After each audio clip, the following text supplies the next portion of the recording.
Coming up on Windows Weekly, Leo's out, but Mary Jo's here, and so is Dr. Pizza, otherwise known as Peter Bright. We're looking into Redmond rumors, the death of Messenger, the Surface RT, and more. Netcasts you love. From people you trust. This is TWiT. Bandwidth for Windows Weekly is provided by Cachefly at CACHEFLY.com. This is Windows Weekly with Mary Jo Foley and Peter Bright, episode 286, recorded November 8th, 2012. I like it differently. Windows Weekly is brought to you by Ring Central. We do everything in the cloud. That's why I love my cloud-based phone system by Ring Central. Zero startup costs, and Ring Central is $20 a month per user. Try it now with a 30-day risk-free trial. When you buy one desk phone, you'll get a second phone free up to 20 phones. Call 800-543-9980 or visit ringcentral.com and use the promo code TWiT. And by Go to My PC from Citrix. Go to My PC connects you directly to your Office Mac or PC from any other computer or your iPad or iPhone. Sign up for a 30-day free trial today at gotomypc.com. Use the promo code WINDOWS. And by Carbonite Online Backup. Automatic, continuous, unlimited backup for your computer files. Just $59 a year. Try it free at carbonite.com. Use the offer code WINDOWS. You'll get 2 bonus months with purchase. It's time for Windows Weekly. This is the show where we delve into the world of Microsoft, try to figure out exactly what's going on, because, let's face it, sometimes there's so much news, it's hard to tell what's the message, and who knows. Well, today, you might notice something. Leo Laporte obviously is not here. I'm Iyaz Akhtar. I'll be subbing in. And we've got Mary Jo Foley of All About Microsoft. She's the senior member of the panel today. How's it going, Mary Jo? It's going well, thank you. Because she's on the show much more often than I am. And then we have Peter Bright filling in for Paul Thurrott, who is, I think there was some kind of tractor beam or something, and he was some alien ship. I don't know what exactly happened to Paul, but Peter's here. So how's it going, Peter? Good. Good? Just good? Yeah. Are you afraid that since you're subbing in that you may also be abducted? I hope not. Okay, that's good. I'm from a cold, damp London. I'm safe from abduction. Well, it's also only happens in America. It's raining here in Petaluma, so everyone is very, very sad about that because we don't like rain over here. But let's talk about rumors, because there's been a lot of Microsoft rumors this week. I mean, there's The Verge is saying that Office for iPad's coming next year. There's an Xbox Surface coming. There's Microsoft buying Adobe. What on earth is going on? What sounds true to you, Mary Jo? Does any of this sound real, or what's the one thing that's getting you excited? I think 2 out of those 3 may be true. And I would say there probably will be some kind of an Office for iPad next year. Exactly what that looks like, I think, is still to be determined. And I also do think there is going to be an Xbox Surface. Microsoft buying Adobe, not quite as sure about that one. But the whole reason that came up again this week was Microsoft and Adobe are starting to do Patch Tuesday in sync with each other because of the whitelisting of Flash sites in IE10. And so they're trying to make it so that when Adobe has a fix, it comes out on the same Patch Tuesday that Microsoft issues all its other patches. So, everybody's, since they're doing this, there must be more collaboration and collusion, and maybe Microsoft is going to buy Adobe, jumping to the next natural or unnatural thought. Peter, do you think that Microsoft would want to go with something like Adobe, considering they had Silverlight for a little bit? They're like, how about Flash? It's sitting around. We could just go buy it. I've been pushing for Microsoft to buy Adobe for quite a while. Why? It fixes a big gap in Microsoft's ecosystem. Microsoft has no tools for designers, for graphics people, for artistic types. And it's actually a big gap. They've got Expression Blend, which is the closest thing they have to this kind of tool for developing XAML applications. And I don't think it's enough. Expression Blend is a very nice tool, but it's still a pretty developer-y kind of piece of software. And I think having, if you look at what Adobe's doing for HTML5, they're doing some really neat stuff. They've got Flash, obviously, which is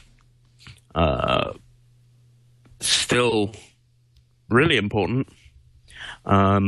Has the sort of timeline-based animation sort of things, which they're trying to reinvent for HTML5.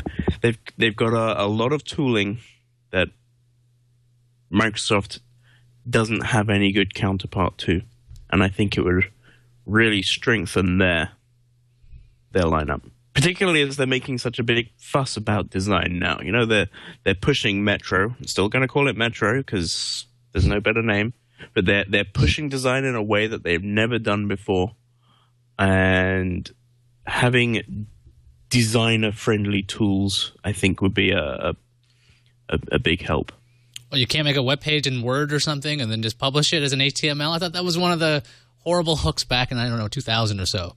I'm sure you can. If you use Word art instead of Photoshop, I don't know if they need to buy Adobe at all. I mean, they have all the tools already, right? Publisher's better than Dreamweaver. Right? Yeah. That one I think is a wacky one. But Also, I would love to get Photoshop and all that sort of stuff in my MSDN subscription. You're just selfishly. Like, I'm already paying for it. That'll do it. I guess I'm most intrigued by this rumor of the Xbox Surface. This is rumored to be a 7-inch tablet, which would theoretically be running a version of Windows, or at least in the kernel, but it would be a gaming-specific device. Mary Jo, what did you hear about this, and do you think this is something that Microsoft should be doing if they made a Surface tablet and it's not running Windows 8? Is that going to be confusing at all? Yeah, I don't really know what this thing will be running or not running. I would guess it would be running some kind of a version of an NT kernel and then building something on top of that. The same way that the Surface RT is built on top of a common core with Windows.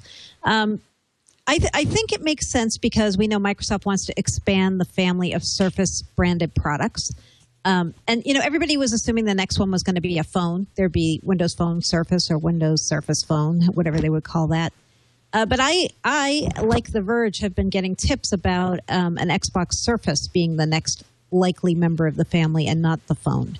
And if you think back, when did we first hear about this? There was actually rumors of the Xbox Surface that leaked right ahead of when Microsoft went public with its original Surfaces, the two Surface Pro and Surface RT. Right around the time of June or mid-June of this year, a spec sheet leaked that was supposedly for the Xbox Surface. And when you look at that spec sheet, it's pretty, I know Peter's going to go more into this probably. It doesn't look very real.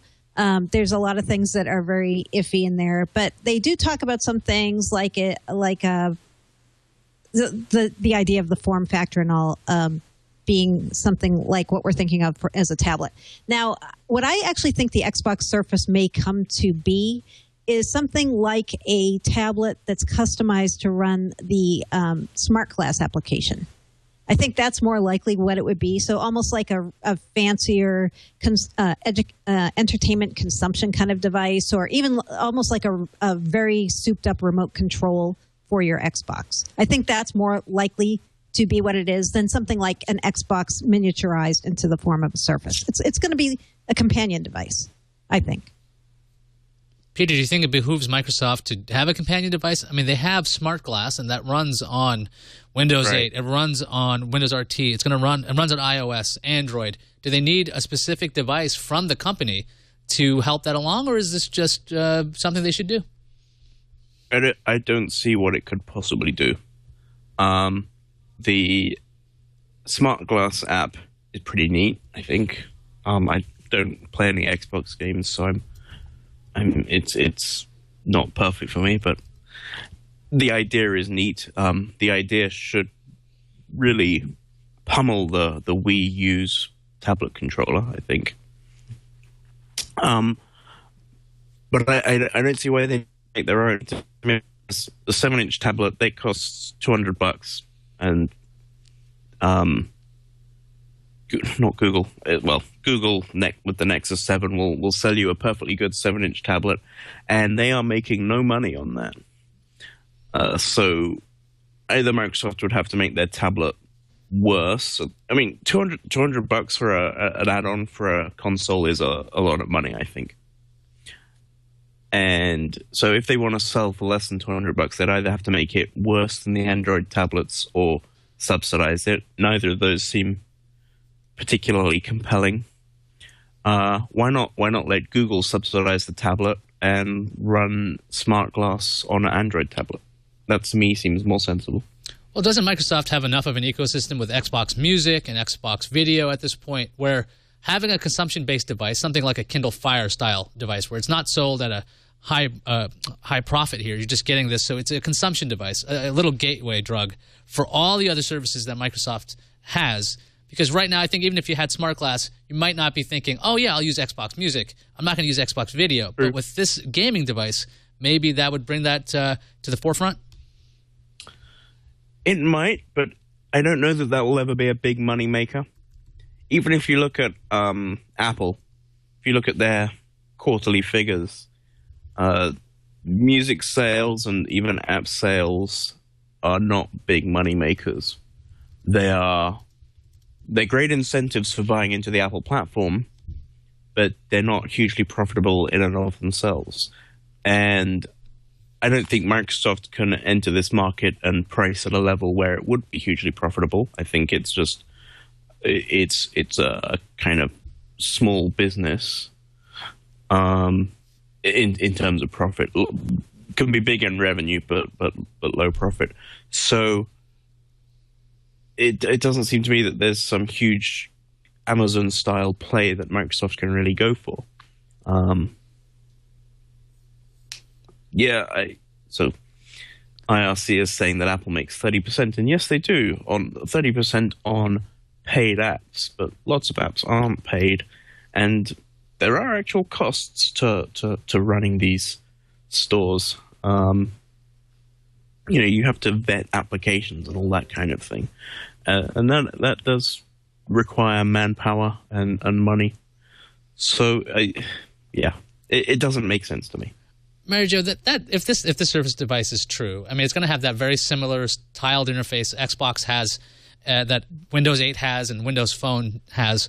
Is this something that Microsoft needs to have as another division? Because you see these interfaces, they're all the same, but finding out that your Xbox Surface might not be able to have apps, and then knowing that your Windows RT has certain apps, and your Windows 8 device has certain apps, is this? I mean, if with this introduction, couldn't it create even more confusion in the marketplace when it comes to what exactly runs on my Microsoft product? Yep, that is a great point, Iyaz. Because how do you differentiate it? A lot of people already are confused, as you point out, with the RT tablet versus the Windows 8 tablets, and some can run some applications, some can't run others. And Microsoft so far hasn't done a whole lot to educate people about this. They put out a disclaimer statement on their website saying, here's what Windows RT can run and can't run. But as far as marketing it and explaining the differences, I haven't seen a whole lot of that happening out in the public.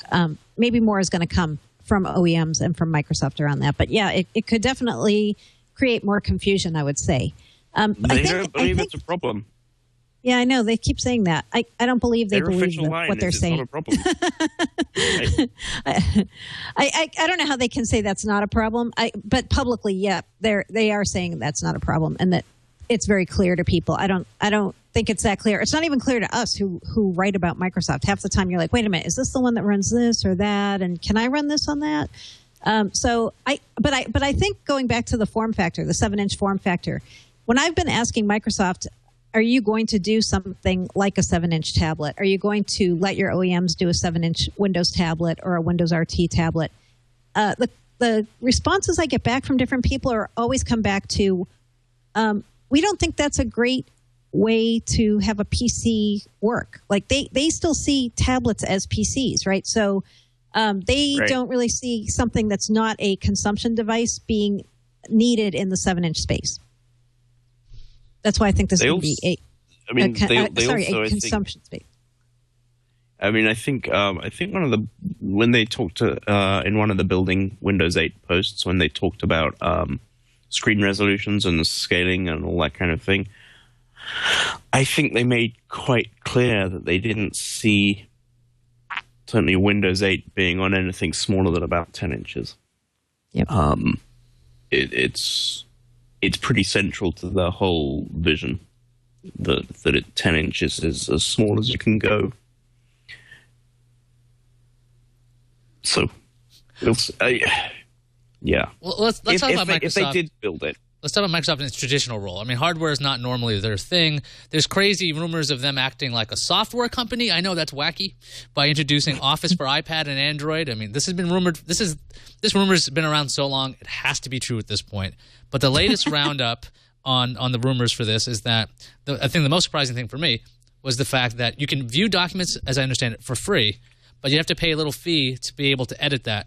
Mary Jo, what do you know about, or what have you heard about Office 365 on the iPad? Yeah, this again is one of those rumors, like you're saying, it's been around in different forms. And ever since, I think it first came out in 2011 from the Daily. They were the original ones to report this. And when they came out with it, everybody was saying, well, maybe it just is Office web apps. So what Office web apps are webified versions of Word, Excel, PowerPoint, and OneNote. And they're not really Office the way we think of them. They're kind of a subset of Office. Some of the functions are there that are in full Office, some are not. And Microsoft's always enhancing it, so they're continuously adding new features so that it's more like full Office. But what's great about Office web apps, at least in theory, is you can run them on different platforms and different browsers. So already you can have Office web apps on your iPad or on your Android device, because if you have a device that supports the different browsers that are already part of Office web apps, you can use it that way. So that's the first part, work right? Worth a damn? Sorry? Does that work worth a damn? I don't know. I haven't used it. I mean, is it? It's getting better. Is it something people can actually use? Yeah. If you want to use it to look at a document and not to try to edit a document, I think it's pretty usable. But where the Office 365 part comes into this new rumor, and this is a rumor Paul Thurrott has heard, and now this week Tom Warren over at The Verge also talked about it too.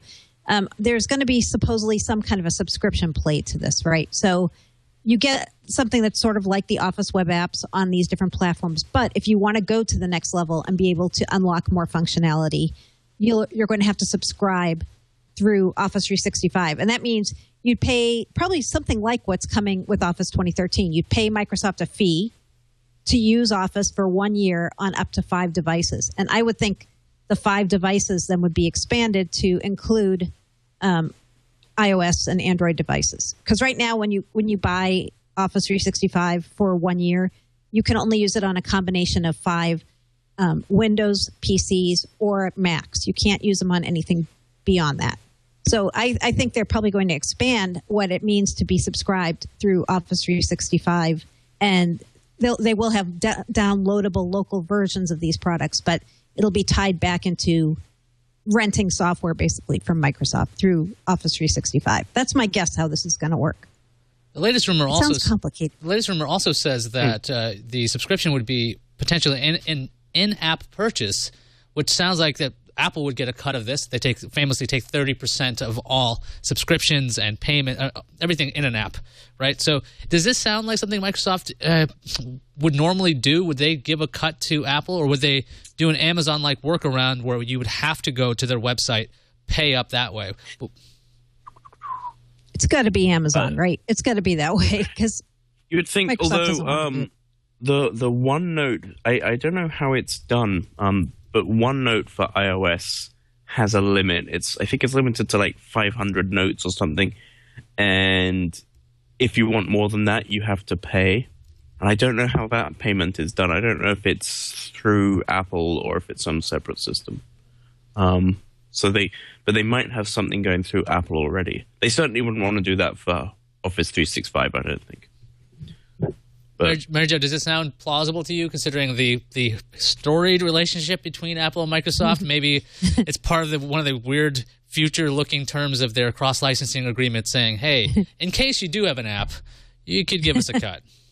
Yeah, I'd be very skeptical if Microsoft is thinking in any way about doing this through the store, through the Apple Store, because they're trying to find a way to make money on subscriptions. And if you have to pay Apple 30% of every time somebody downloads one of your apps, even though it's your subscription, I think it would be counter to their revenue model, I would guess, right? So I think there must be a way they've figured out, very much like Amazon, they take you to their website and then you somehow download the subscription through their website and go around Apple Store.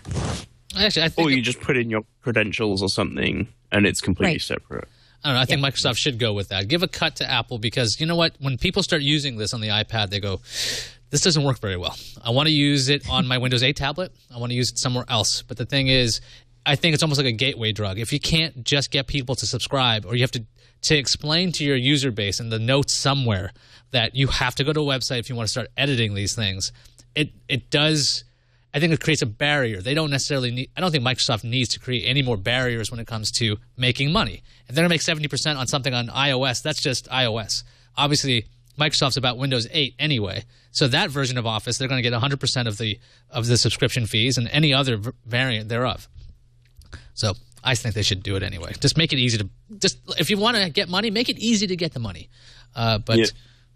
Well, I just seen confirmation that yes, the iPad version of OneNote is an in-app purchase. So Apple's getting their 30% there. I mean, it's a bit different because that's a one-off purchase, I think, rather than a subscription. But they are doing it. Well, this next thing isn't a rumor. Messenger is going to die. Next year, 2013, first quarter, Messenger is dying. What exactly is going on with Messenger? Because I think Skype is going to be the new face of IM and video for Microsoft, right? Yeah. This is scary. This one is very scary to me. And the reason it's scary is because I think all I can see is worst case scenario in this. It feels to me like something that I've kept kind of private, which is my instant messaging address on Windows Live Messenger. I mean, it's not really private, but it's somewhat private. It's suddenly going to be made public via Skype, and that I just have this horrible scenario in my head that everybody who's on my contact list is going to start Skyping me now, which I don't want. So Microsoft says they're going to let you combine. Well, you already can through the beta of the service that they have on Skype, but it's production now. Right, 2 weeks it's ago. production now. Okay. Yeah. Yikes. Well, as you can see, I have not done this yet. You can combine your contacts through Live Messenger and Skype, and then use Skype as your instant messaging platform and not Messenger anymore. Yeah. And once you do this, you can't go back, right, Dr. Pizza? That's it. You've done it. You can still use the Messenger client. Yeah, but you can't undo the merging, can you? Well, they're not really very merged. They're not? No. So if it's all a bit strange. So if I'm signed in with my Skype, I can IM to Messenger people, I can IM to Facebook people, and I can IM to Skype people. And if someone has 3 accounts, they show up 3 times, and they can be signed off on one but signed in on the other, and all that kind of thing. It's 3 disjoint networks at the moment.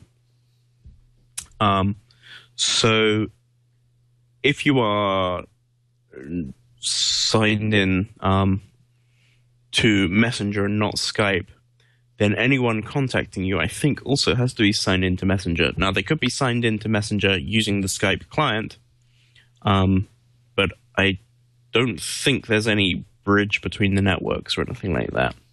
But my big concern is we're going to be left with the worst of all worlds. So Skype AM actually has some neat features. Like if you start IMing someone on a phone, you can retrieve the chat history that happened on your PC, so you can see the context of your message. Messenger doesn't have that, and Messenger on Skype doesn't have that. As far as I can tell, it doesn't have it on the PC. I probably won't have it on the phone. On the other hand, I think the Messenger client is better designed for IMing.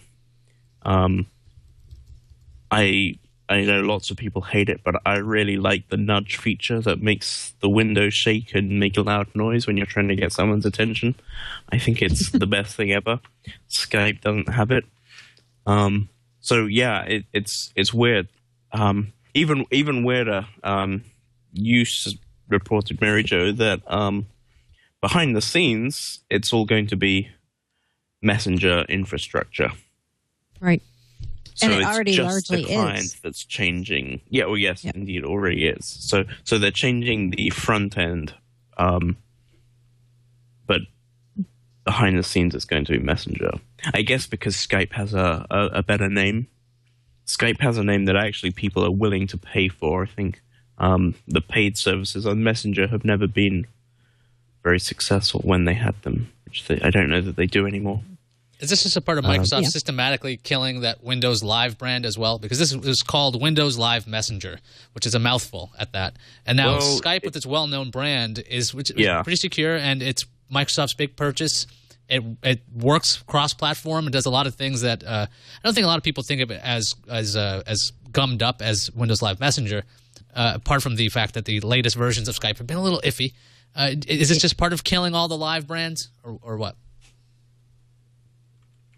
It is to some extent. They're doing away with a lot of them, but some of them they kept, and then they just took the words live out of them. So now you have Windows Mail, right? And you have Windows Movie Maker, I think, and a couple other Windows things that were formerly called Windows Live, now just are Windows blah. But when they did that naming change, everybody noticed they didn't say anything about Messenger. So everybody was like, maybe this is the signal that Messenger is going away. And indeed, that is. What's going to happen? I'm just stunned at the timing on this myself. And I know it isn't like Microsoft's just pulling the plug now and doing all the work to migrate everybody over, that they've been doing that quietly in the background. But it just seems so sudden. Like, okay, as of Q1 next year, you have to use Skype if you're on Windows Live Messenger, or switch to a non-Microsoft instant messaging client. Obviously, that's another option. Mary Jo, you said you were using Windows Live Messenger, and you're afraid people are going to start Skyping you. Why were you using Windows Live Messenger?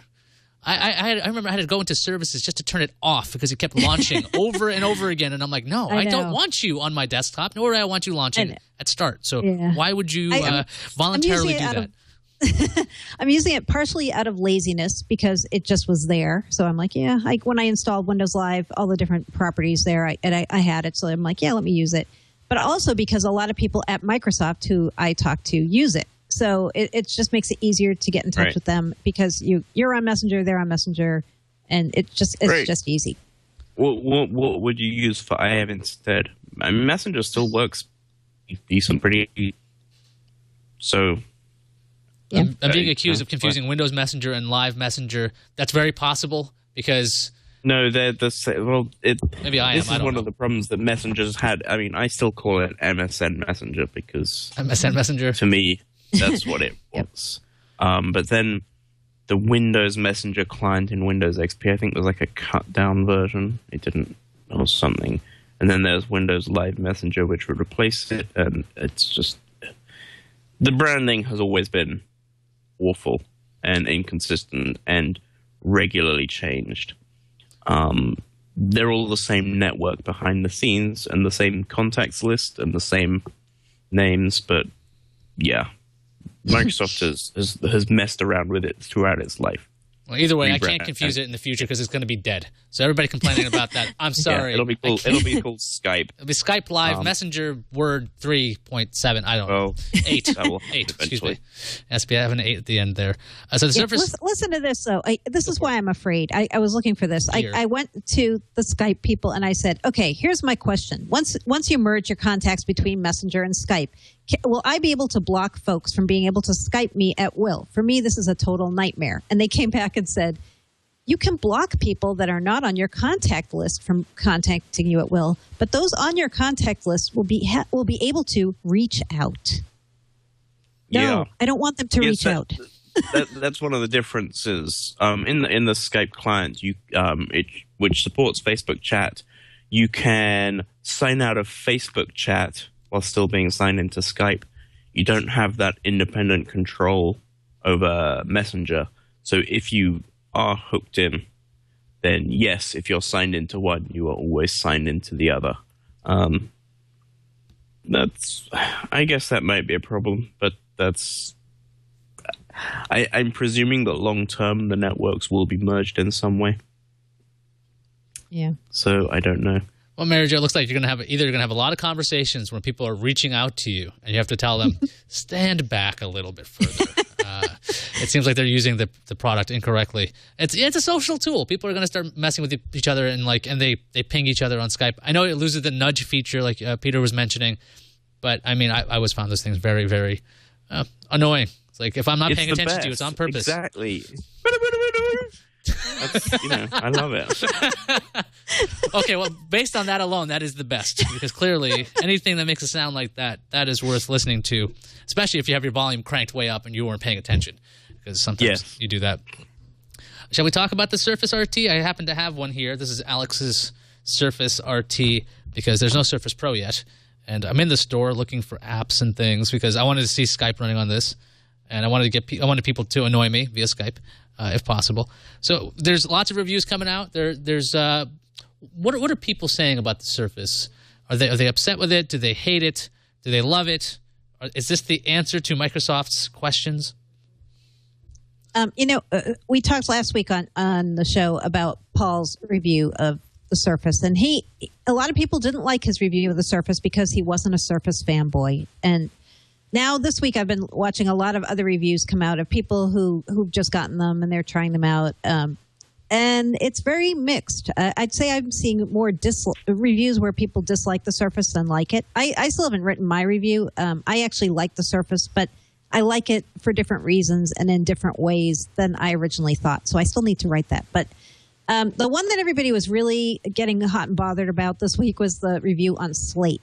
Farhad Manjoo's review, where he said why the new tablet is so much worse than the iPad. And a lot of people have taken issue with this because they are arguing they never expected the Surface to be an alternative to the iPad. And I think that's a little bit disingenuous too, because Microsoft definitely has been pitching this as an alternative to the iPad, in my view. I like it. I like it differently than I like my iPad because I have both.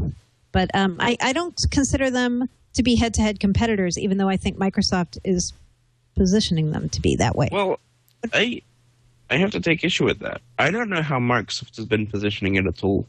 It's really not clear to me. Making the comparison with the iPad is very obvious, because the obvious is that the iPad is the clear market leader. And it's the one making all the money. It's the one that really defined the tablet market. But I don't feel that Microsoft has really been clearly positioning it as a competitor to the iPad. But I don't know how they have been positioning it. Their advertising certainly doesn't provide any elucidation, because I'm not going to dance about and click keyboards in. Come on. Come on, there's time. No? I don't know. That's not my thing. The software, because the software is basically Windows 8, it calls itself a PC throughout. So when you're doing setup or looking at the settings and things, it's all about being a PC settings and things like that. But it's really not a PC. It's and calling it a PC, I think, is really a dangerous thing to do. Peter, it has a desktop. Clearly, it's a PC. I can even go to the C drive, and I can do things. Right. I can do file management. You can't do a lot of file management on a lot of other tablets. That's good as far as it goes, but then I want to run apps that are useful, and I can't because they won't run because they're desktop apps. I'm being told you can delete System32 from this if you wanted to. So you can make this completely unusable if you wanted to. So 4chan will be very happy. Because deleting System32 is good stuff. It's new pranks for new people, or old pranks for new people. I do actually want to see just how badly hosed you can get it and what the recovery options are. Will it just hose the desktop at that point, or will it actually mess up the system? I'm pretty sure you can just destroy the machine and make it unrecoverable, which will be exciting because I don't know how you fix that. So yeah, Surface is a big mystery to me. The whole idea of being a tablet that you can use for work, I think, falls down really hard because you can't just run desktop apps. I know it has Office. Well, it has bits of Office. It doesn't have the bits of Office that I use because the bit of Office I use more than anything else is Outlook. And it doesn't have Outlook.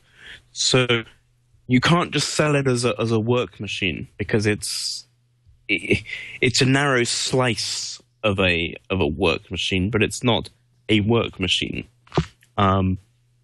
It's much more like a tablet in the iPad mold than I think Microsoft wants to acknowledge.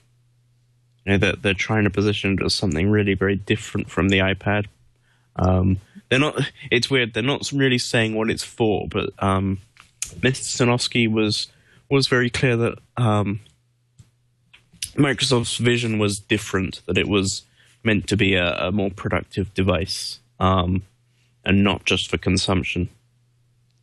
Right. Yeah, they keep calling it Work Plus Play, right? Work Plus Play is their thing.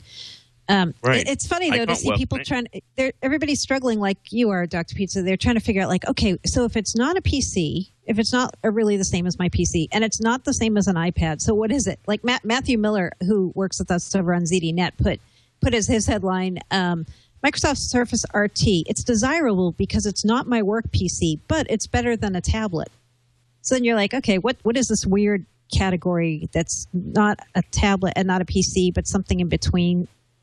You know, I like to call them tablets or TCs. I'm the only one who does like to call them that. But I keep trying to get others to. You say tablets and TCs? Tablets, T as in tablet? T as in tablet. Tablet That's why I don't work in advertising or branding either. You know, that's, Yeah. Well, that is an option. I mean, Microsoft claimed they wanted a no-compromise experience out of Windows 8. And I think Windows 8 is good for that. I think because this is not Windows 8, though. This is Windows RT. I hear a laugh. Santa. Where is he? No compromises. That was the claim, remember? That's what they were trying to do.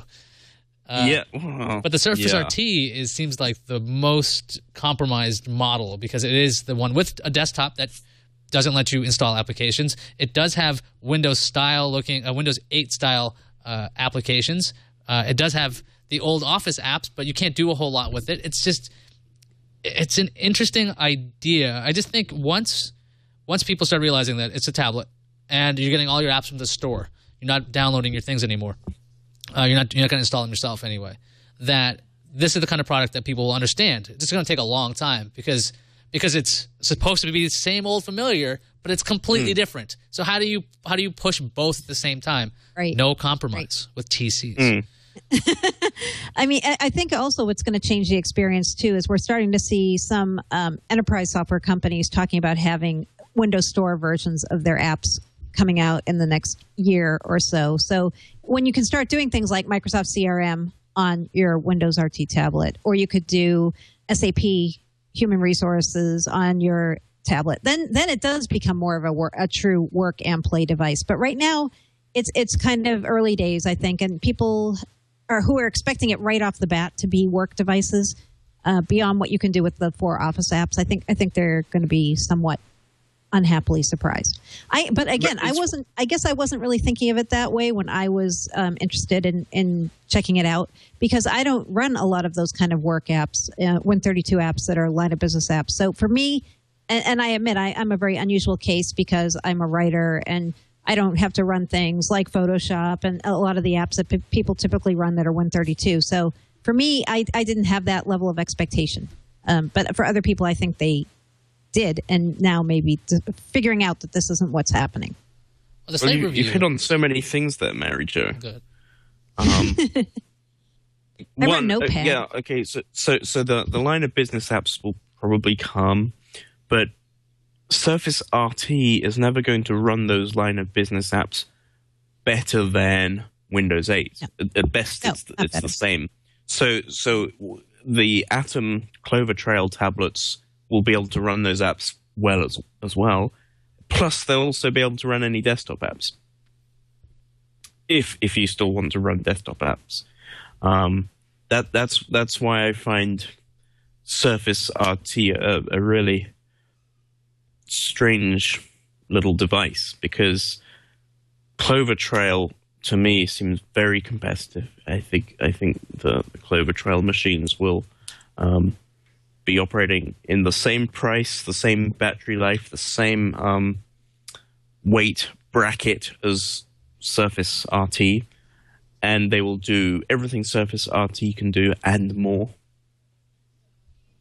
And to me, that's much more compelling. The other thing is, I agree. I'm a writer. My workload is probably unusual, and as a writer, I never use Word, for example. It's just not a program I need. I do use Outlook a bit, but I use macros occasionally for processing numbers, and I can't do them on the Surface RT because it doesn't have macros. I use basic text editors that are a few steps up from Notepad. I mentioned it, I think, the first time I was on Windows Weekly. I use a program called Markdown Pad, which is actually, technically, I don't think there's anything that would stop it from running on Windows RT because it's a .NET application. It uses WPF. It's not x86 native. It's just Microsoft won't let us run these apps. So it's strange. If I just did Word documents all day long, then yes, Surface RT would make a lot more sense. But I don't know anyone who does. So yeah, I'm looking at the Slate review, and they're saying the Slate is, the Surface is, it's a Slate PC, I guess. They're saying that it's sluggish and it's slow, and I'm not seeing that in the actual device. I don't understand. I'm not really sure what kind of performance he's expecting out of this, but when you turn it, it takes it a second to reorient, and then when you switch applications, it seems to be pretty snappy in general. Do you think the review was just like a hatchet job, or do you think is this device really that bad? I don't think it's that bad. Well, I mean, there are some issues, like very few developers were seeded with ARM devices before the Windows 8 release, so there are quite a lot of apps that have slow startup time or just slow performance in general because developers didn't really know what kind of performance they would actually get on the tablet, or on the ARM tablets. The preview build of Office that's in there it seems to have some issues. There are some YouTube videos of people typing on it, and it's lagging by several seconds behind what they type. And the videos are legit, I think, but I think they only apply to the preview. I've been trying to dig into it and see if I can reproduce the issue, but I think it's just a problem with the preview. So the final version of Office was actually released before the Surface was even put on sale. Well, before you could actually get one. So nobody should be using the preview. But if you don't update immediately, then you'll be using the preview, and that will be slow.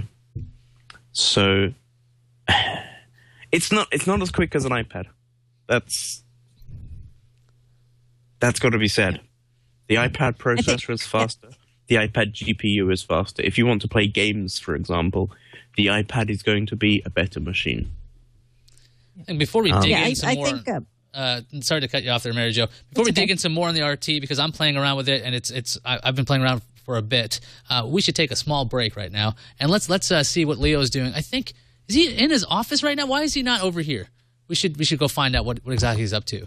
Hi, Paul, Mary Jo, Leo Laporte. May I interrupt just briefly to talk a little bit about our friends at Citrix and the best remote access software anywhere in the world today? And I know I don't have to tell you the name Citrix. You know that, right? That is the #1 name for remote access in enterprise. But they also have a great software for anybody who wants to use remote access anywhere, anytime. It's Go to My PC. Bad name because it's Mac or PC. You can go to a Mac from a PC from a Mac to Mac, or Mac to PC, or PC to PC. You can you can even go from an iPad to Windows, or an iPhone, or an Android device. This is awesome. I love it. And it's fast, it's easy, it's efficient, it's secure, 128-bit SSL, which means you could use this really as a VPN if you're at a kind of sketchy hotspot and you don't know who's watching. Just log on to Go to My PC, and now you're surfing safely to your office computer, and from there out to the real world. It's as good as a VPN, 128-bit SSL, completely secure. More and more business people are working remotely from their mobile devices. They're leaving their laptops behind, and they're using their iPad or smartphone. Of course, you can't get all the work done you could do at the office computer unless you use Go to My PC and then access the office computer. It turns your mobile device, including your iPad, iPhone, or Android phone, or even Kindle Fire, into your computer at work. You can send and receive email, access any network resource, run any program remotely, securely, easier. It's a total lifesaver when you're away from the office. I can use it. I can literally have access to everything that's going on my computer right from my iPhone, right from my iPad, right from my Galaxy S3. It's incredible. Visit GoToMyPC.com right now. Click the Try It Free button. You get 30 days free when you use our offer code WINDOWS. GoToMyPC.com. Try It Free button. Promo code is WINDOWS. I think you're going to like this. If you haven't tried it yet, please do it for me. Do it for Paul. Do it for Mary Jo. But you got to use the offer code WINDOWS so they get credit. And we thank Go to My PC for their support of Windows Weekly. Now back to the show. Thanks, Leo, for taking care of that for us, because Go to My PC is fantastic, and we really love their sponsorship of Windows Weekly. Let's go and hit up the Surface some more, because one of the concerns with Windows 8 and RT is the fact that it might or may be able to support a lot of different peripherals. Printers and mice and keyboards and everything. The thing is, when it comes to other devices, other tablets, they don't necessarily support all that stuff. But Microsoft has usually been pretty good, apart from Vista, trying to support every other device that works with Windows.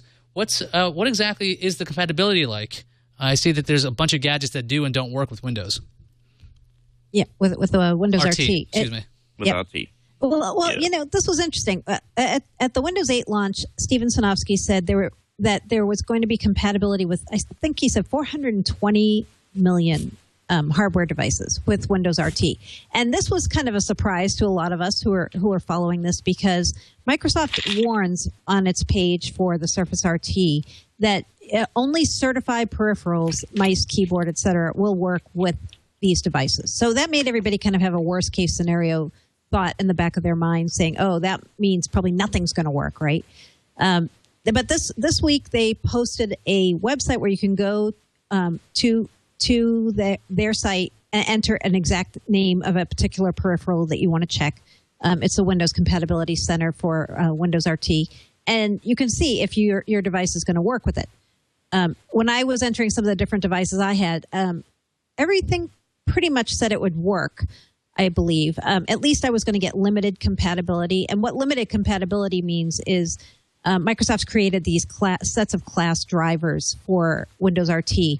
So you can get stuff to work in a basic way, but you might not get every single feature of, say, your webcam or your printer or a pointing device. But you'll be able to get it to work at least.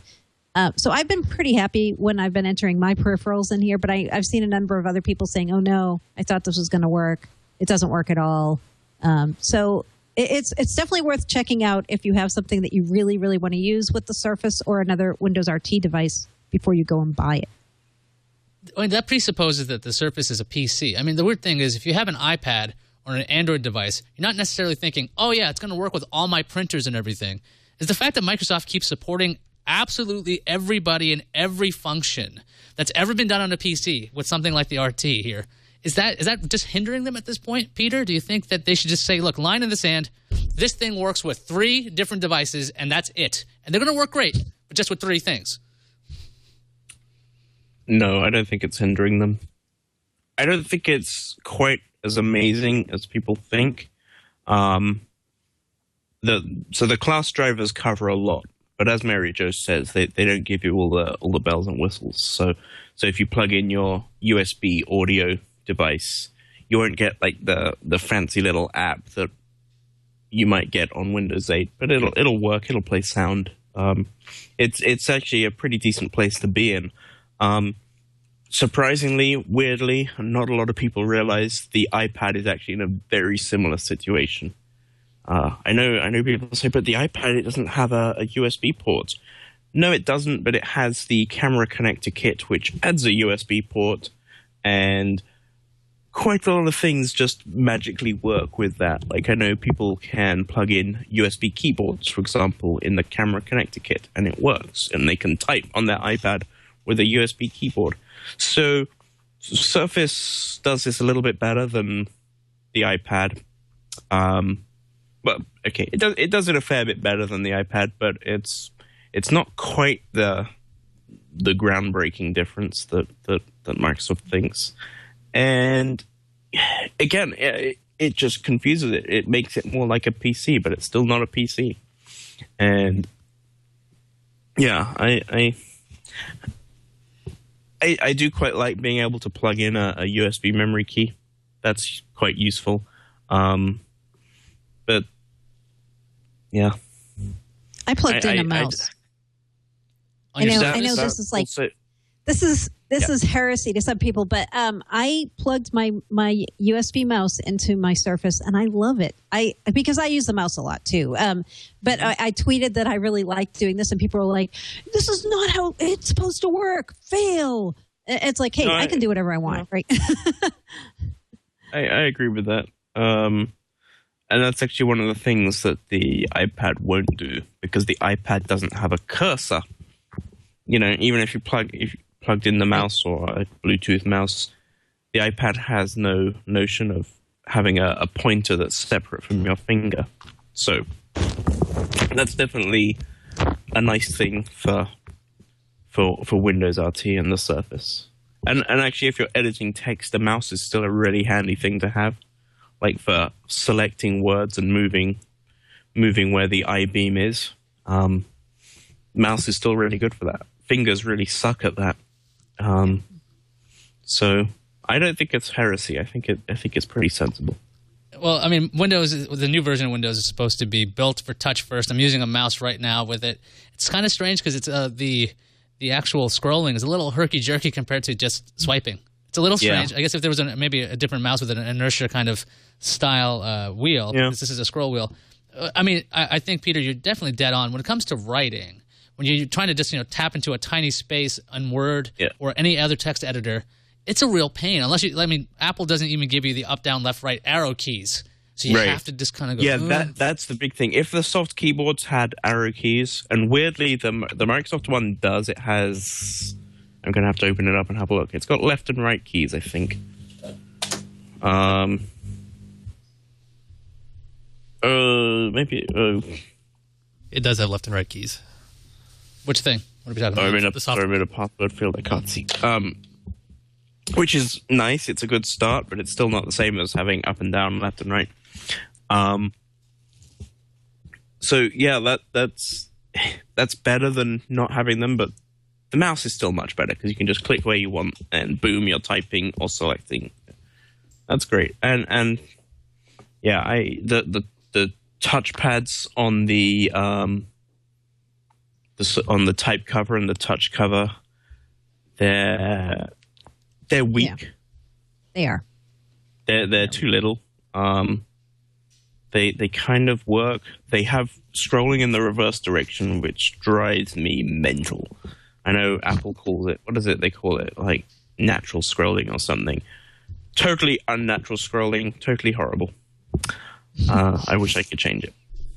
Some of the chat room is questioning how much of this is tech reporters hating that they can't classify the Surface. They want it to be a tablet or a PC, but it's cool on its own. I mean, is that a fair question, that the fact that this device is effectively, you just can't classify it because it kind of does a little bit of everything, but maybe it's a jack of all trades and just doesn't do anything particularly well. Right. Yeah.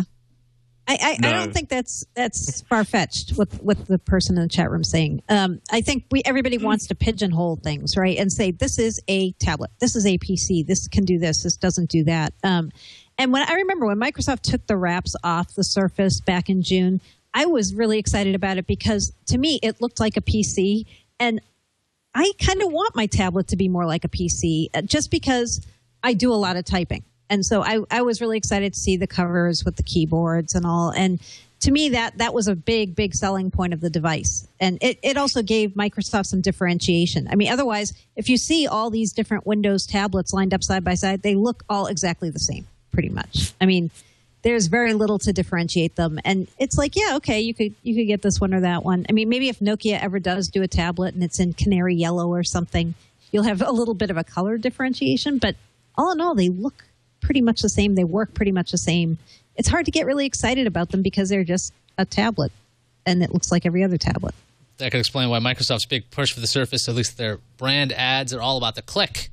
I mean, it's about clicking, because they all do the same thing, except... Oops, sorry. Well, they don't all do it, because the $499 ones don't do it because they don't ship with a keyboard. I'm sure you could, it's magnetic. I'm sure you could find something. I mean, you can buy a keyboard extra, but it really feels to me like the bottom priced one was a kind of last minute effort, because the promotional material before they announced the prices said that the keyboard came with it. Even after the pre-ordering went online, some of the promotional material said the keyboard came with it. And the advertising is all about the keyboard and clicking it in. And then you can go in and buy the $499 one that doesn't have a keyboard and can't click. Well, you can click the back, or you got the kickstand. Oh, you got the click stand. The click stand. Actually, why is it not called the click stand? The click stand. They don't call it that? I keep forgetting what the little divot is. It does click. A missed opportunity. This I thwack the pop screen. Very, very satisfying click right there. I feel like I should be dancing with people as well as I just clicked that. And then really? Yeah, definitely. If I wasn't sitting right here, I'd be dancing. I'm actually dancing under the table. I'm doing a jig. It's very true. It makes me Windows RT makes me feel like dancing, I gotta say. Anyway, you know what? I think the guy in the chat room is pretty dead on. This is a cool device. I like using it for the things I want to use it for. But I think the big thing is, because it looks like Windows 8 and it has that desktop, people don't see either one. They're like, well, desktop doesn't work right, and it's got a new interface. What do I do with this? It's like, well, it's something different entirely. It's just maybe if they just, like Mary Jo saying, maybe if it had a different color or something different to make it look a little different from Windows 8 proper, maybe people would accept it a little bit better. But as it stands, it's this it's like the platypus of tablets. It's like, what on earth is that? It's an interesting looking duck animal, but don't know what's going on. I like using the word platypus. I just wish it was a real PC. If it were a real PC with the Pro or the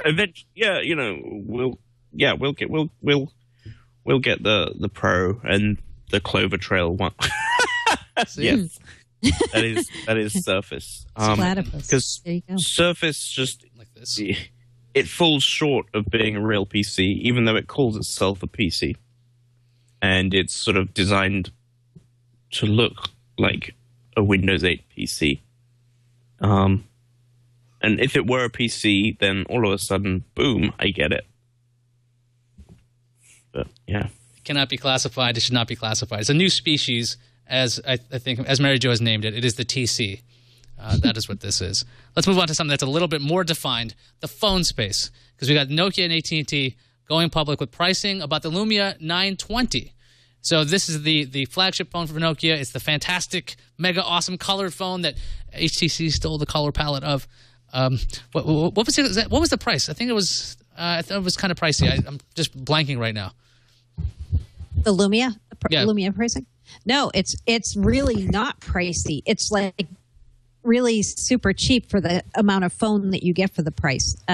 So the 920, which is the flagship phone, is going to be $199 with a new 2-year contract. For which version is that one for? That's for the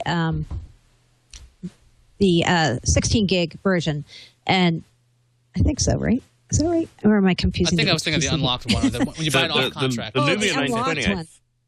Lumia 920, $99.99 on contract. Sorry. Yes. And the 820, $49.99 on contract, 2-year contract. Both of them start shipping here in the U.S. tomorrow on Friday. So, yeah, that's really cheap when you see what this thing is, right?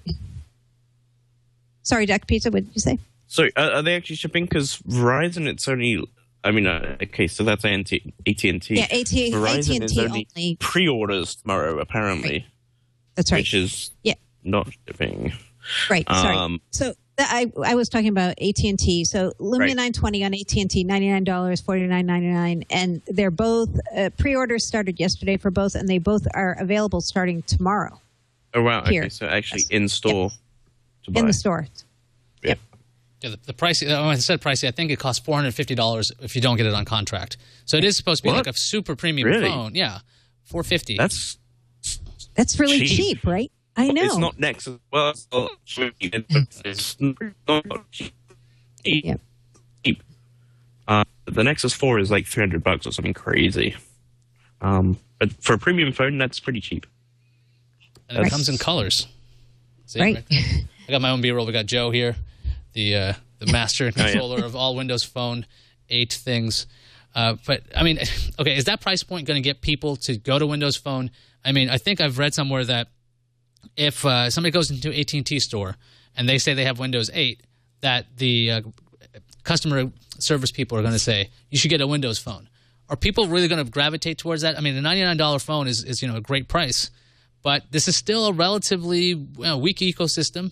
It's going uphill against Android and iOS standing there as incumbents. Is this gonna make a difference? Even though it's an awesome phone, $99.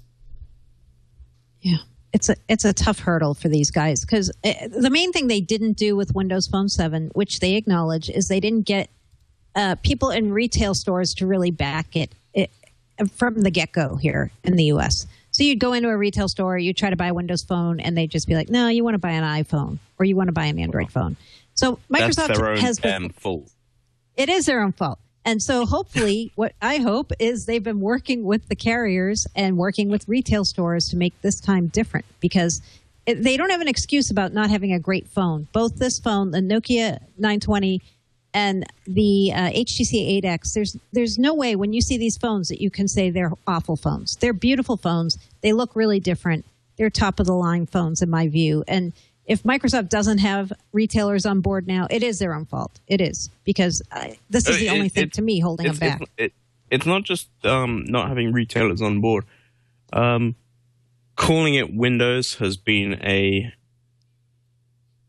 disaster.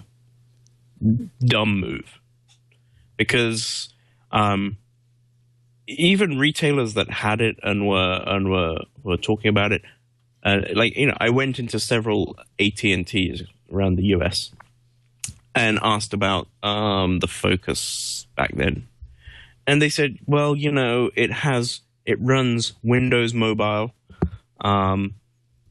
and that sucks. It's buggy and crashy, and you don't want to get it here. Look at these iPhones.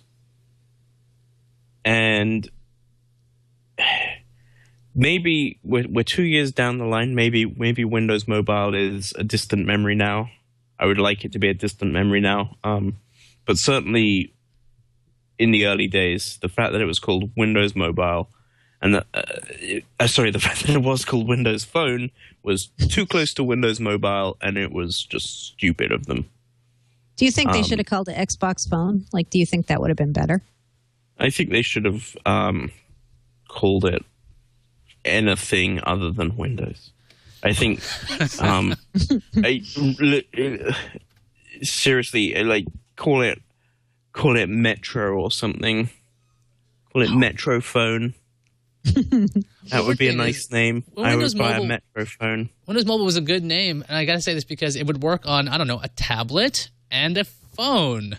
When they called it Windows Phone, they locked it down to that device.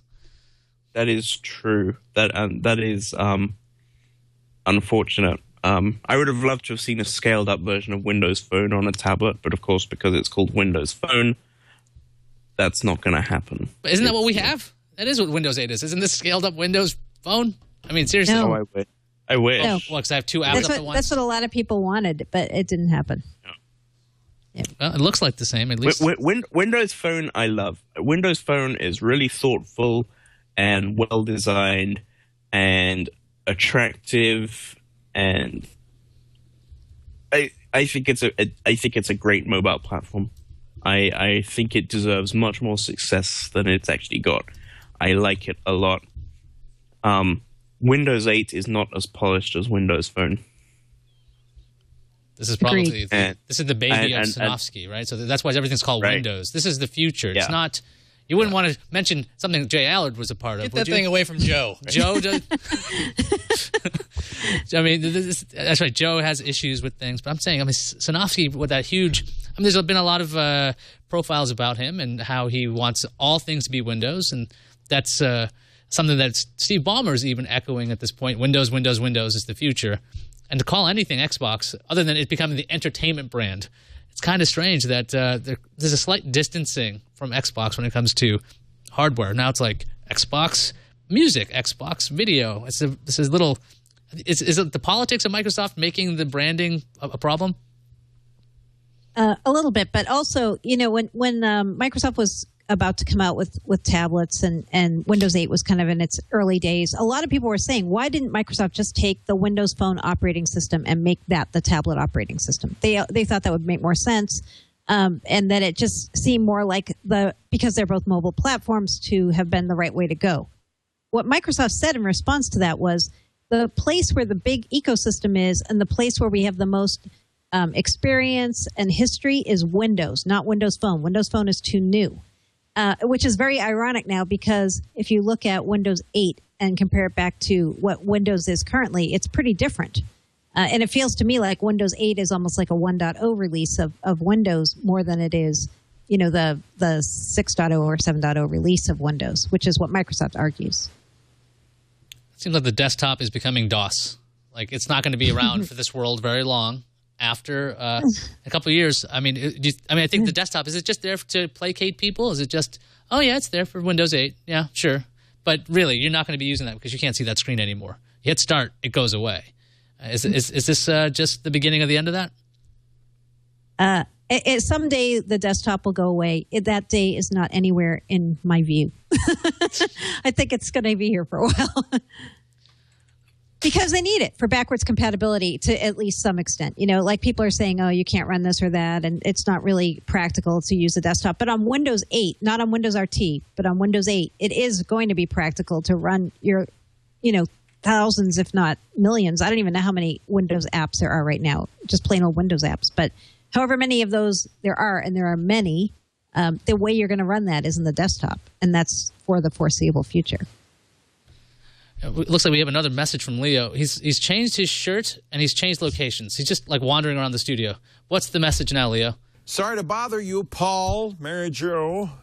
I know I'm in Australia, but I came here to haunt you. Oh, I want to tell you about Ring Central. Oh. Liz, do you like Ring Central? Yes. You know why Liz likes it? Because, well, first of all, she's got a phone on her desk. I can tell you, when we built this place, I wasn't sure. And when we were in the old cottage and Liz was there and they were all sitting around a table, they didn't have phones. You didn't have phones, you used your cell phone. And that was good enough.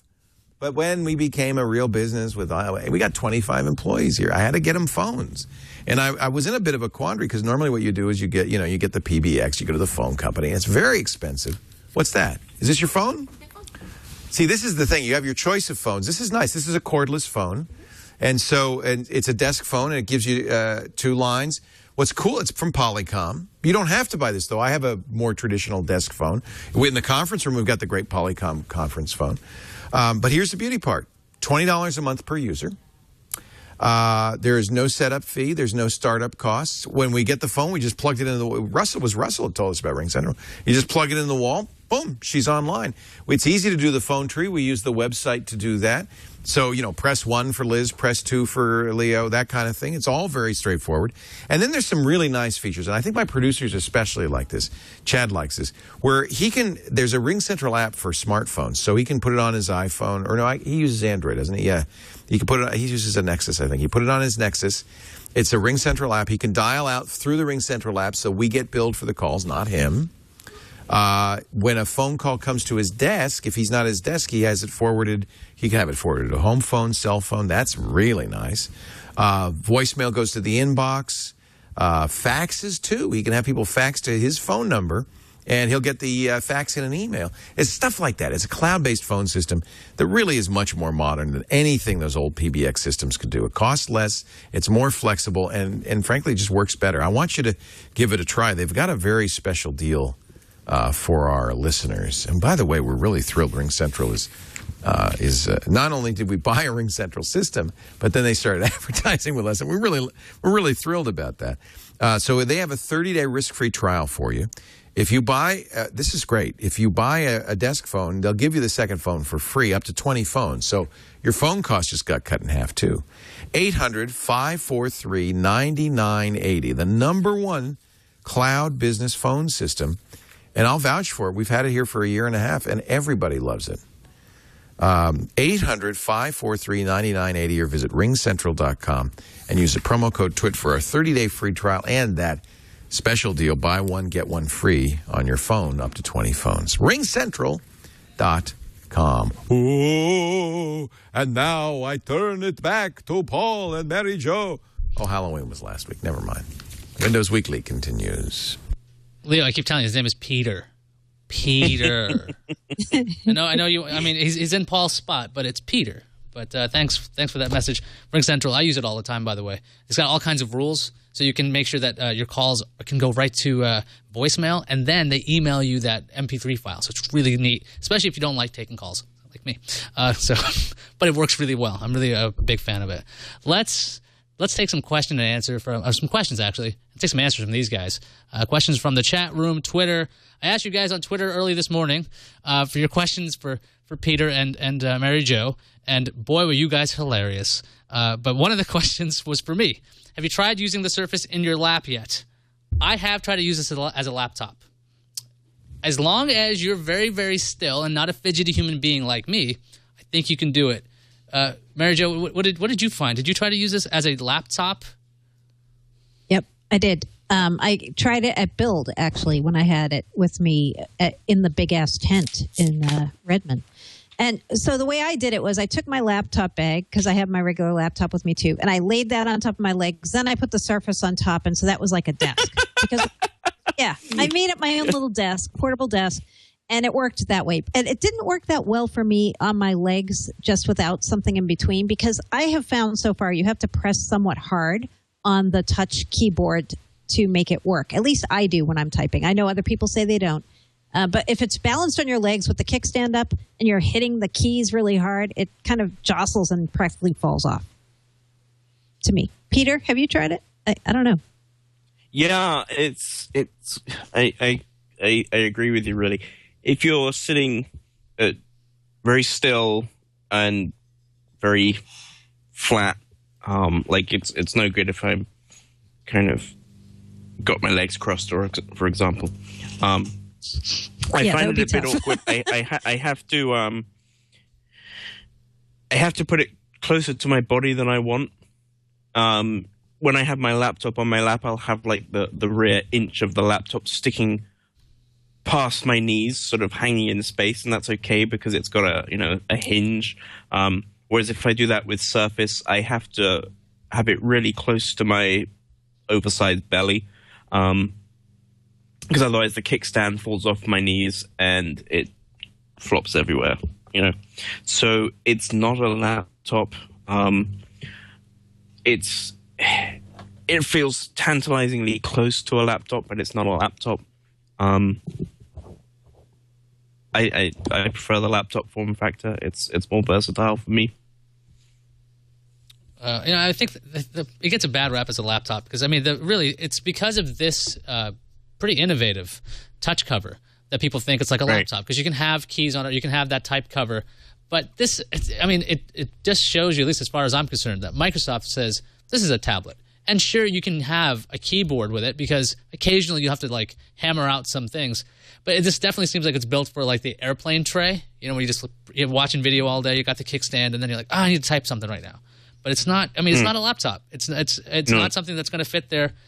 Because if I let this go without the kickstand, it's just going to flop around, and this is not. You know what? I'm sure somebody's going to come up with like a wedge that fits in here, in the back. Let's see if I can get that, so that way you can't actually put it on your lap. Somebody will do it because, weird people out there. Could I ask the chat room a question about this keyboard thing? This is highly unusual, Mary Jo. I'm going to totally allow it. Okay, thanks. I get to call it. I'm curious if people in the chat room are having trouble with their touch pads, because I'm seeing a number of people pop up on Twitter saying they're having disintegrating touch keyboards. They're having seams come apart on the touch keyboards.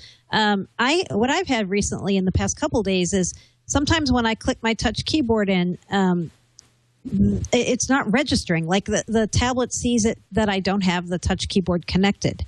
And I have to re-click it in, take it out, re-click it in. Once I had to close it to make it see the keyboard was there. And I've seen not a ton of people reporting these things, but enough to make me wonder if this is a bigger problem than perhaps I think it is. Some folks are saying that take it to a Microsoft store if it's got problems. The point where it bends, the seam is splitting on revs. That's kind of a shame. I haven't seen anything on Alex's particular machine, if that's been an issue. But the chat room is saying that there are some issues. Yeah. This is the first of its kind. I don't think I've ever seen a keyboard like this before, especially this thin. There's bound to be some kind of issues. But I have not heard about the disintegrating parts where things are just falling up to pieces. Yeah, it makes me wonder, what are people doing to the keyboards? Maybe they're just using them like regular keyboards because it's supposed to be meant for like a light touch. I mean, you don't have to slam on these keys or anything. So maybe people are just using it like a traditional, and it's really, really hurting the actual, no pun intended, the surface of the.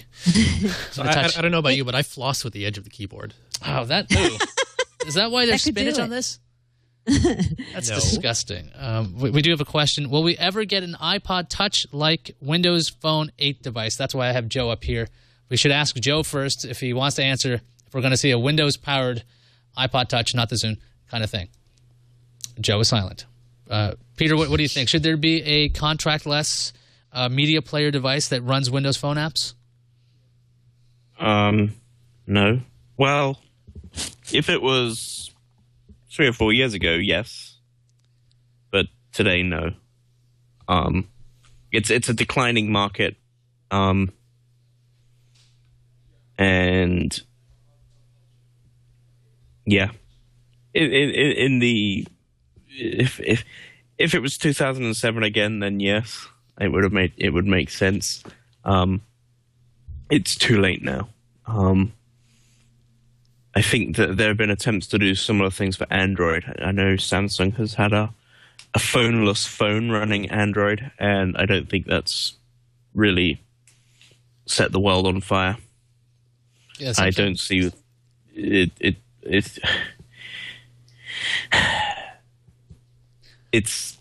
I can see the appeal. If you want to give something to your kids, but we've got Kids Corner in Windows Phone 8 to handle that. So they can borrow your regular phone.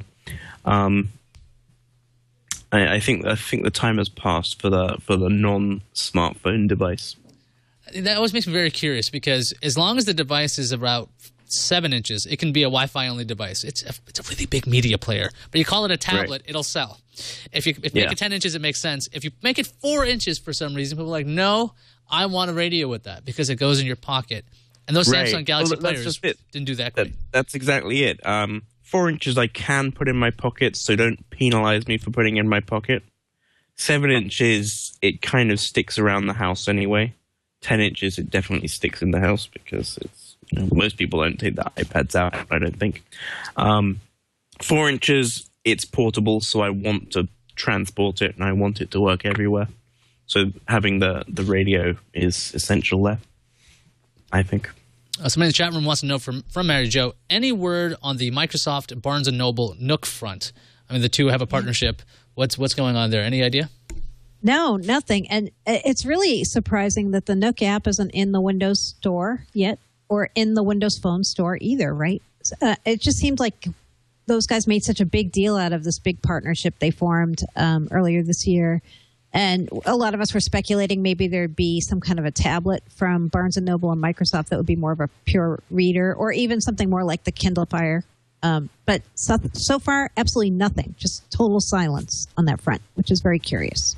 I miss Microsoft Reader. I used to buy books from them.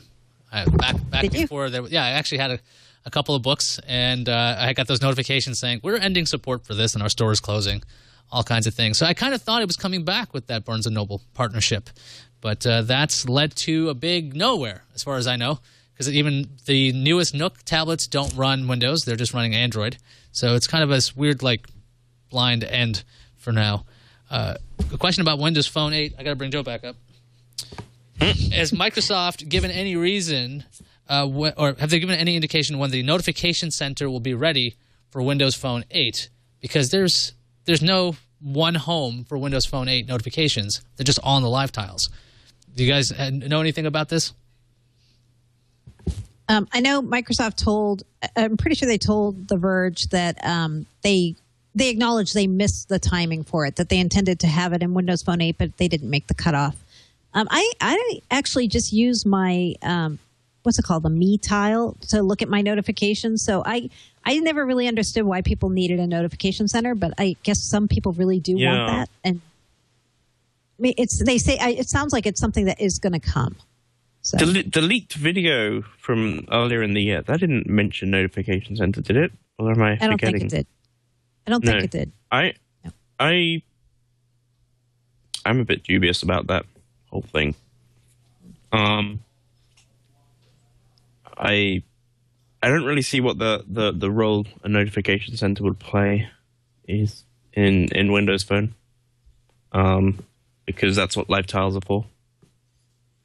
And yeah, I thought the statement to The Verge was actually a lot more dubious than a lot more unclear, non-specific than The Verge interpreted. Yeah. I mean, yeah. Shmuley is saying on Twitter, he's saying, yeah, they mean the push alerts you get from the apps, and they'd like them all in one place and have those in the notification center. I guess, I don't know. Maybe I don't have enough apps to make that really matter to me, or maybe I just don't care. I don't care if I'm notified. Yeah. I don't know. So you don't want anybody IMing you on Skype. You don't want anybody giving you notifications in one place. You don't want to be reached, Mary Jo.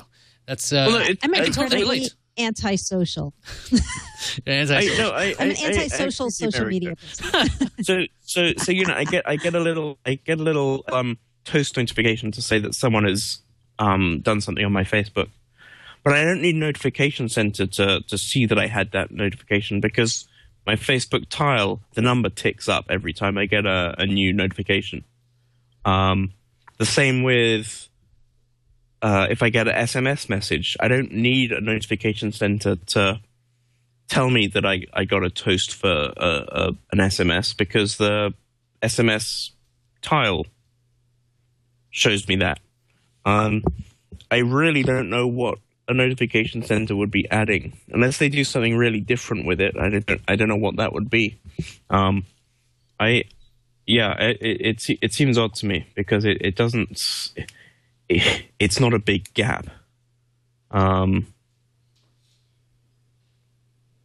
mean, all the time, the big thing about Windows Phone in general has been this personalization. You can have as many apps on the front of the screen as you want, and if they all have live tiles, then you could probably see this anyway. But I could see the benefit in having a uniform home. The fact is, Android has it, and so does iOS. It's more of just a Me Too feature that people might not even use, but the fact that it's not there might dissuade people from going to Windows Phone. So I hope you're hearing that, Joe. Throw the feature in if you want, and I don't really mind either way. It's like Scrabble. Let's get this tile away. It's very nice. So we've got any more big questions from the folks? Looks like we don't have anything. So thanks for those questions. And by the way, next week I'll be here again. So throw questions at me on Twitter. I'll keep a catalog of them so I can ask these fine folks, these experts. They know inside Microsoft. So really should take advantage of this time. It's like teachers' hours, this office hours. It's awesome. Anyway, before we get to our software pick of the week and all kinds of picks of the week, we need to take one more break to thank one more sponsor. Leo, get back in your office, would you? You know what's good news? Carbonite. Oh, hi, Paul. Hi, Mary Jo. I didn't mean to interrupt like that. Da-da-da-da-da. You know what's good news, Paul and Mary Jo? Carbonite works on Windows 8. I love that. Automatic, continuous, unlimited backup for your computer files. Carbonite.com. I'll tell you, I wouldn't hit the road with a laptop. I wouldn't give my kids a laptop without putting carbonite on it. And, with the recent hurricane back east, I got to think there's a lot of people who lost precious stuff. Why? Because they had backups, but they were in the house, and the house got flooded, and they lost it all. That's why carbonite's so great. It's part of your overall backup strategy. It's fine to have a local backup, but you got to also have an off-site backup. So if the worst happens, you're protected. Carbonite makes that very easy. I want you to visit carbonite.com, take a look around, see what they've got, Mac or PC. As I said, Windows 8's fine. Windows 7, Vista. It's a better backup plan. It's affordable, it's secure, it's automatic. And that's important because you don't want to have to remember to do it. Say they have business version as well. They have the basic home version, which is $59 a year for everything on your computer. The Plus version allows you to do external hard drives. The Premier version has an automatic video and courier recovery service. They actually deliver a hard drive to you. I love that. And, of course, there's business and business Premier versions as well. Will you do me a favor? Find out more about this. Visit carbonite.com. There is a free version, 15-day free trial. You don't even need to give them a credit card. There's one thing I would ask them you give them. When they say offer code, would you do me a favor and type in Windows right there, WINDOWS, just so Paul and Mary Jo get credit. Carbonite.com. When you try it using the offer code Windows, and then if you decide to buy, and I think you will, you'll get 14 months for the price of 12, 2 bonus months with purchase. Carbonite.com. Love it. Use the offer code Windows. And now we take you back to Windows Weekly, already in progress. I mean, Leo's way over in the office, and he's also traveling through time, so that's why he can't see that Paul's not here. I'm sure that through the time, that weird dilation, Peter and Paul look very similar. It's the frame. I keep saying it's the frame. Yeah, see, that's exactly what happened. So, anyway, let's get to the picks of the week. I think Leo was maybe his vision has been impaired by that shirt he was wearing. It's possible. Cheap shot. Cheap shot. Let's move this to a more civil ground. Let's go to the software pick of the week. I hear, Peter, you have a mystery pick, or you don't. Yeah, I do. It's a cheeky pick. My software pick is actually going to be www.bing.com. Microsoft's search engine. I'm a huge Bing fan because the imagery that you get on Bing is consistently fun and interesting and high quality. And I was reading on a site called Winside, I think .com. I should know that. I don't. They've just winside.com, WINSYDE.com, a news site reporting Windows news. I read there today that you can now download the Bing homepage images officially to be your wallpaper. There's a Bing app you can run on your PC that will put the wallpaper on, and Windows Phone 8 will do it on its lock screen, which is great. And so there have been various ways of doing it, but now you can just grab the images. I think you have to be Bing's friend on Facebook or something to do it, or like them on Facebook, or connect your Facebook somehow, so Microsoft knows who you are, but you can now get the pictures. And I think this is the thing that actually quite a lot of people have wanted for quite a long time, and they're adding a new way of doing it. So that's my software pick. Bing. You picked Bing. Bing. Yeah. It's just pretty. I mean, Google has their Google Doodles, and Google Doodles are fun, but Bing is actually attractive, and I think they consistently pick good pictures for Bing. So if you don't like Bing for search results, pictures. Don't forget the pictures. I'm just mocking because I do that. The search results are kind of much of a muchness these days. Sometimes Google's better, sometimes Bing is better. It's kind of, they're all right. But it's the artwork that really makes me love Bing. And they do lots of fun things, like have little videos, and they have the little pop-up squares so you can learn about the picture you're seeing. I've been a big fan of that. And now you can get the pictures. Brilliant. On to Mary Jo's Enterprise pick of the week. I'm assuming it's not Bing for the Enterprise or something strange. No, it's MBAM, not to be confused with Bing. MBAM is Microsoft BitLocker. Sorry, I had to do that.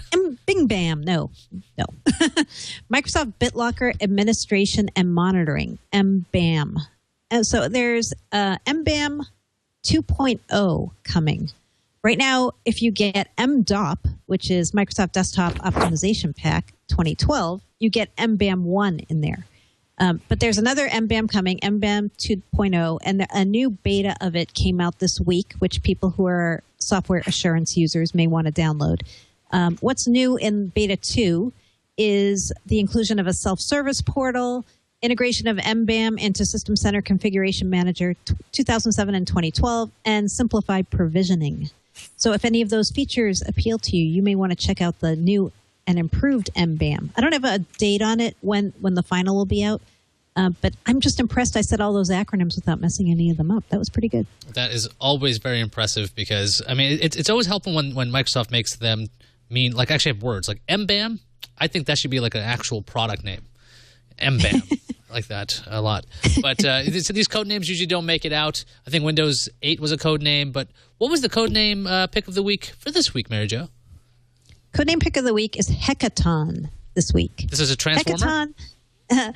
Yeah. So it's the big scary monster, right? But it's also, I found out, a Dominican thrash metal band. But that's not why Microsoft chose it either. Hekaton they chose because it's a Greek word meaning a multitude of 100 or 100 times something. And they've got this new technology coming out in the next version of SQL Server for in-memory database technology. The code name of just that piece, the in-memory piece, is Hekaton. And right now it's being tested with a few select customers, and they've been finding 50 times performance increases when using this in-memory technology for running big data workloads, mostly on SQL Server. So they picked the name Hekaton mostly as an aspirational code name. They were hoping to get 100 times performance improvements, but they ended up with 50, which still isn't very bad. It's not 50%. It's 50 times performance improvements over what database customers are currently seeing in their online transactions. Well, that's Hekaton. That's a really cool name. It is. Microsoft, I really enjoy what they put together behind the scenes. When they go in front of the scenes, I don't know sometimes. Anyway, we're running out of time. Peter Bright filling in for Paul Thurrott. Where can people find you on the web? If people wanted to find you via, I'm sure they could find you via Bing, but how could they find you if they wanted to go to that URL bar? What do they do? I'm published at arstechnica.com, and you can find me on Twitter at Dr. Pizza, DRPIZZA. Dr. Pizza. I don't. How early did you get on Twitter to get Dr. Pizza? I wasn't an early adopter. I think late 2007. So, well, early-ish, but not early. But it's my name in lots of places. And Mary Jo Foley, thank you for steering the ship today as the only person from the album art who's here today. I really appreciate that. Where can people find you on the web? What would you like to promote? Anything you want. It could even not be tech-related. Wow. Okay. Well, on the web, allaboutmicrosoft.com is my blog on ZDNet. On Twitter, I'm Mary Jo Foley, all one word, my name. I don't want you to be Skyping me or IMing me, so I'm not going to go there or tell you anything about either of those two things. But I will tell you my beer pick of the week. What is your beer pick of the week? I'm very curious. Well, I'm really into craft beer. I brew a lot of craft beer too, and I have to say I've been really there's so many beers I've been enjoying lately. You got to pick one. I'm going to do a Seattle beer just because I just was out in Seattle recently. I'm going to do Manny's. Georgetown Brewing, Manny's Pale Ale. Excellent beer if you've never had it. They do a lot of beers that are named after their employees, and Manny is, I think, the owner of Georgetown Brewing, and so that's their flagship beer. So that's my beer pick of the week. That's awesome. I think we're going to do that next week as well. We're going to have to make sure you have a beer pick of the week for next week, because next week I will also be here again. We recorded 11 o'clock Pacific time. I don't know what that is UTC, so you're going to have to look that up. I'm sure that Leo knows it off the top of his head. I don't. Thanks so much, guys. Again, we'll be back next week with all new news from Microsoft, or maybe some old things. Who knows? Thanks for watching.